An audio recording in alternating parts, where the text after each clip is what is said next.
this kind of argument is, at the end of the day, it happened. It's unfortunate, but I think Eric Weddle, in this case, knew the price that he was paying. And in this case, because the burden is so great, I give him Father of the Year. I applaud his decision here. But I can also understand the San Diego Chargers. You're so PC. It makes me want to throw up in my mouth. No, it's go to break already. Yeah, it's time to go to break. With that, we'll be catching you on the other side, guys. Go ahead and give us a call and text us with your horrible haircuts. We're dying to see them. Finally, can we take a moment and stop listening to these idiots long enough to get the Cars for Kids jungle stuck in my head? Good stuff.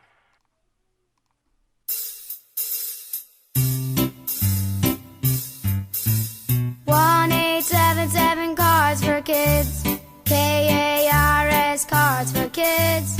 1-877 Cars for Kids. Donate your car today. 1-877 Cars for Kids. KARS Cars for Kids. 1-877 Cars for Kids. Donate your car today. Also on the web at carsforkids.com. That's Cars with a K.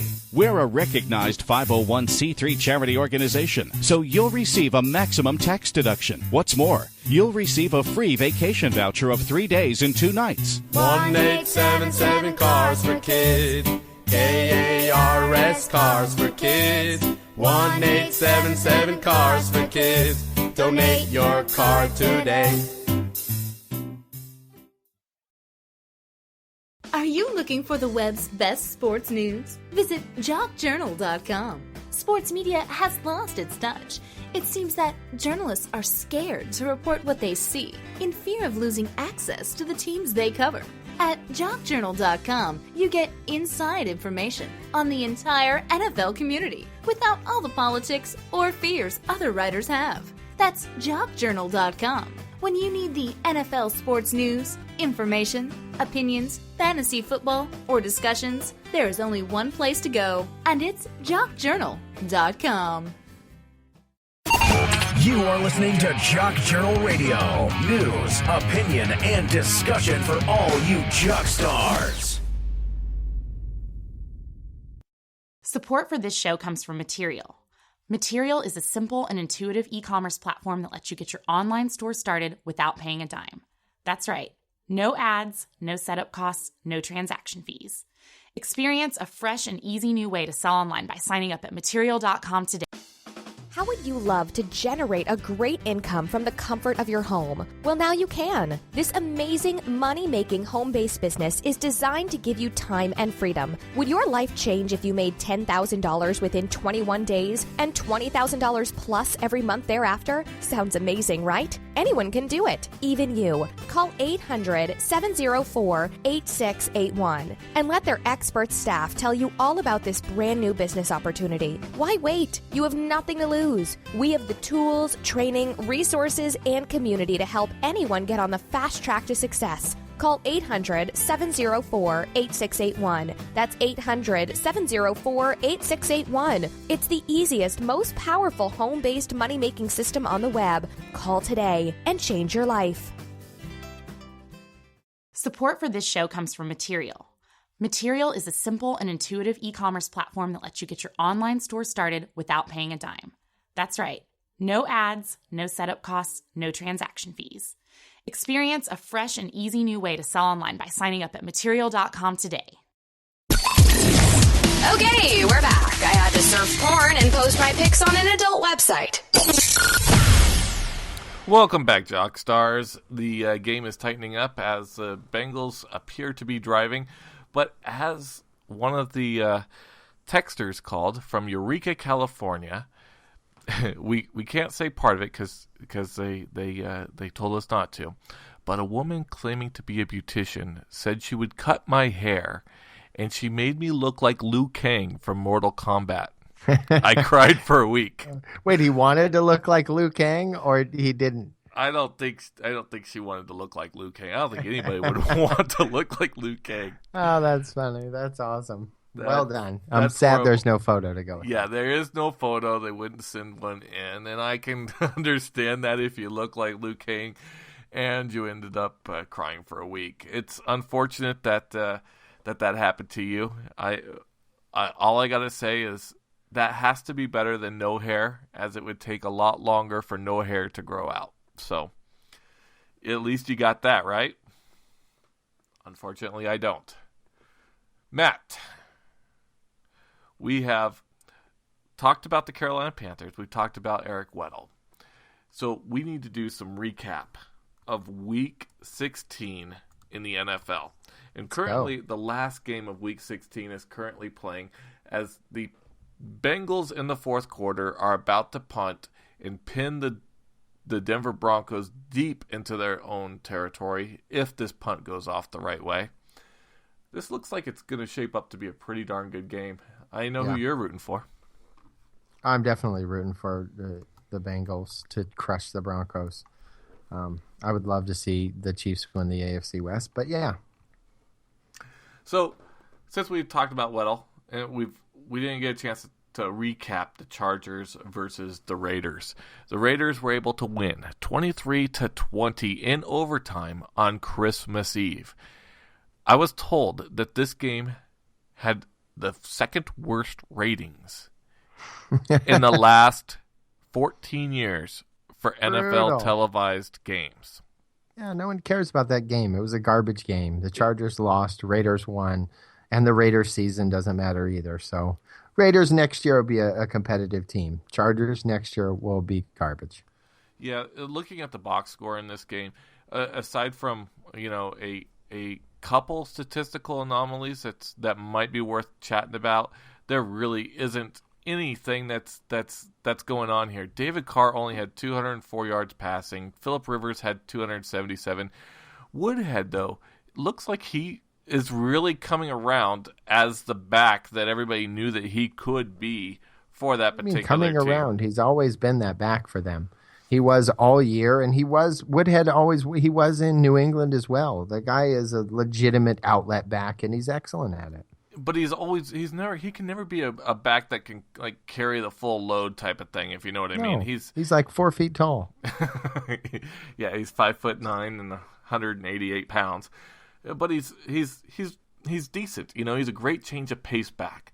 But the San Diego Chargers, because Melvin Gordon doesn't look like he's going to be it, are going to have to look at figuring out what's going to go on inside their running back situation. Waste of a draft pick there. It really was. And such a high draft pick at that. Ugh, that's harsh. So let's move on. The Redskins, on Saturday, the day after Christmas, destroyed the Eagles via Kirk Cousins. I will give you I don't know why you sound like you want to blow Cousins, but I will give you this. You have these man crushes are really kind of frightening. I will say this. I was wrong about the Washington Redskins. Now, I still think Cousins is Matt Castle, but I will give you the fact that they have done well. No one picked them to win that division, and they've done it. It just you know why you like Cousins? Because you're the kind of guy that would do one of those rants that he does after the game. You like that? It's like it's the nerdiest, dumbest thing ever. That guy is the kind of guy that says that. You know what he reminds me of? He's the equivalent of that punter that against the Seahawks that tried to hit and then when they came back, he was like, "Oh no, that's Cousins." It just is so sad. It's so pathetic. Good for you, Cousins. You don't have to give everyone the "you like that" speech anymore, okay? It's now old. His brother actually trademarked the "you like that" phrase for him on his behalf. Oh, God, Ricky Bobby. Yeah. Stop. Kirk Cousins was able to go 31 for 46, 365 yards, 4 touchdowns, and 0 interceptions, but we all know him mostly for that game with the last second blunder to end the half, where instead of spiking the ball to stop the clock with 6 seconds left, he had a brain fart and simply kneeled down, not stopping the clock and ending the half at the 6-yard line. A completely, utterly boneheaded kind of move, but he was able to recover well from it, with Jordan Reed standing in and giving 9 receptions for 129 yards, 2 touchdowns. Guys, if he's not on your fantasy radar for next year, you're an idiot. Now, here's the real question, Nash. If Seattle has to go in and play the Skins in Washington, who do you think wins? For another show, but a quick answer would have to be Seattle in this case. One more thing to talk about in this game that was a huge statistical anomaly is Zach Ertz, who had 13 receptions for 122 yards. Guys, Zach Ertz tends to come on late in the season for some reason, and he gets these a massive amount of receptions. Last year, he had 16 receptions in one game. This year, he had 13 receptions. And everyone drafted him thinking he was going to be good this year, and they talked him up in training camp. And guess what happened? Squat happened. He has one good game again. That's it. Don't trust Zach Ertz. Maybe in 5 years he turns into Gary Barnidge, but that's about it. That's kind of what I was going to, and that's what I was going to say. Don't believe the paper dragon. It burned me. I held on to him almost all year, waiting for this wonderful come-out party to actually occur, and it didn't. As Brent Selleck continued to take the majority of the looks and the touches, and it just basically hurt me in my most important league. So. The next game on the agenda is the Colts. Losing Matt Hasselbeck, losing Charlie Whitehurst, are down Who is going to play quarterback I know. already? What is happening? All the way down, they somehow were able to beat the Dolphins 18-12. Because the Dolphins are absolutely, they got a safety. They're just pathetic. They are. They Did you see Brent Grimes' wife calling out Ryan Tannehill on social media too? Oh yeah, it's getting ugly as the Miami Dolphins are in complete disarray and an utter implosion. The most stupid thing for them to do this year would be to be in the media at all. No Hard Knocks, no players getting out to the media saying whatever. Flush, rinse, and repeat. Get rid of pretty much 3/4 of that team and rebuild from the beginning. Tannehill's not your quarterback there. I'm sorry, he's not. I appreciate your thought on Tannehill. However, statistically in this game, he did have 26 completions on 38 attempts for 329 yards. Who cares? That's the thing with Tannehill. He'll put up the yardage, but he doesn't put up the touchdowns, the things that really matter in a game. And it's very frustrating. Over and over again, we've had this experience with Tannehill. You get good Tannehill, and then you get bad Tannehill. Good Tannehill, and then bad Tannehill. You're right. And here's what I think it comes down to is this. The team doesn't like him.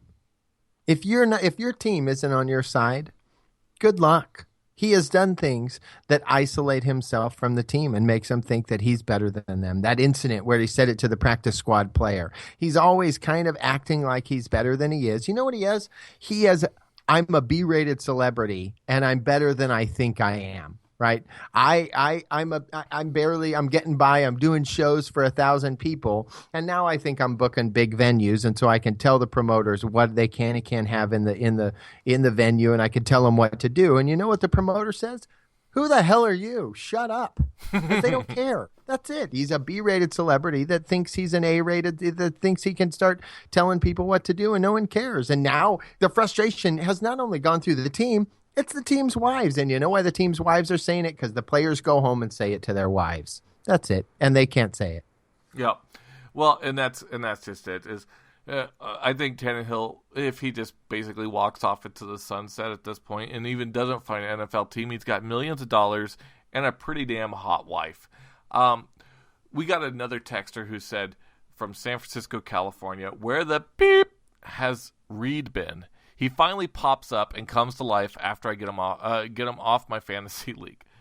If you dropped Jordan Reed, your fantasy team wasn't that good anyway. I'm just going to venture. He's been there pretty consistently throughout the whole year. Well, yes, but no. He was, especially in the middle of the season, early season, part of the season, he was out for like 4 or 5 weeks.